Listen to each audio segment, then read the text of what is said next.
시청자 여러분 안녕하십니까? 고나은입니다. 조재입니다. 최상병 특검법을 처리할 국무회의가 하루 앞으로 다가왔습니다.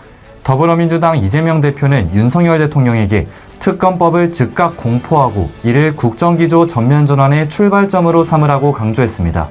이 대표는 윤석열 대통령이 총선 민심을 받들겠다더니 왜 계속 국민의 뜻과 반대로 가려 하냐며 국민의 인내심을 또다시 시험하는 일이 없어야 한다고 주장했습니다. 이 시각 주요 뉴스입니다. 국민의힘 황우여 비상대책위원장이 오늘 오전 열린 비대위 회의에서 기성세대가 더 많이 부담하고 젊은 세대는 어깨를 가볍게 하는 연금개혁을 마쳐야 한다고 말했습니다. 또한 성년의 날을 맞아 교육, 연금, 노동개혁 등 정부의 3대 개혁이 완수되도록 최선을 다하겠다고 전했습니다. 개혁신당의 새로운 당대표로 허은하 후보가 선출됐습니다. 이준석 전 대표의 최측근으로 분류되는 허 신임 대표는 2027년 대통령 선거에서 개혁신당의 젊은 대통령을 탄생시키겠다며 포부를 밝혔습니다. 조국혁신당 조국 대표가 윤석열 대통령의 최상병 특검법 거부권 행사와 관련해 대통령의 거부권은 폭탄주 퍼마시듯 마음대로 사용하는 권한이 아니라며 비판했습니다. 조 대표는 그러면서 정부로 넘어온 최상병 특검법을 국무회의에 상정하고 심의 의결해 공포하라고 촉구했습니다. 국민의힘 총선백서 특위위원장인 조정은 의원이 당대표에 출마하지 않는다고 밝혔습니다. 조 의원은 앞서 총선백서 특위를 두고 한동훈 전 비상대책위원장의 총선 패배 책임론을 부각해 한 전 위원장의 전당대회 출마를 견제하려고 한다는 의혹이 제기되자 이 같은 입장을 내놓은 것으로 풀이됩니다. 전공의들이 처음 병원을 이탈한 지 오늘로 석 달째를 맞았습니다.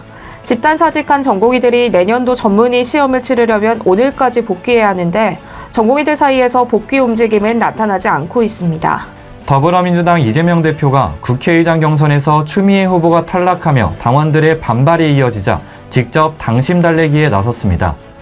이 대표는 언제나 바르고 편한 길만 있는 것은 아니라며 서로 생각에 맞지 않더라도 하나의 거대한 목표를 위해 작은 차이를 이겨내고 나아가야 한다고 주장했습니다. 가수 김호중 씨가 사건 발생 열흘 만에 음주운전을 시인한 가운데 경찰이 조만간 김 씨를 불러 조사할 계획입니다. 김 씨는 지난 9일 밤 서울 신사동에서 맞은편에 있던 차량을 들이받은 뒤 그대로 도주한 혐의를 받고 있으며 그동안 음주운전 의혹을 강하게 부인해왔습니다. 에브라임 라이시 이란 대통령이 탄 헬기가 추락한 가운데 해당 헬기의 잔해 추정 여론이 발견됐다는 소식이 전해졌습니다. 헬기에 타고 있던 9명의 생사는 아직 확인되지 않았습니다. 우리가 무언가를 할 것인가 말 것인가를 망설이고 있는 그 순간에는 아무 일도 일어나지 않습니다. 그러나 결단을 내리고 앞으로 나아간다면 많은 기회들이 찾아올 텐데요. 강한 결심을 가지고 행동으로 보여주다 보면 머지않아 목표하는 것을 이룰 수 있을 겁니다. 이 시각 주요 뉴스였습니다. 구독과 좋아요를 눌러주시면 더 좋은 뉴스로 보답하겠습니다. 지금까지 고나은 조재입니다.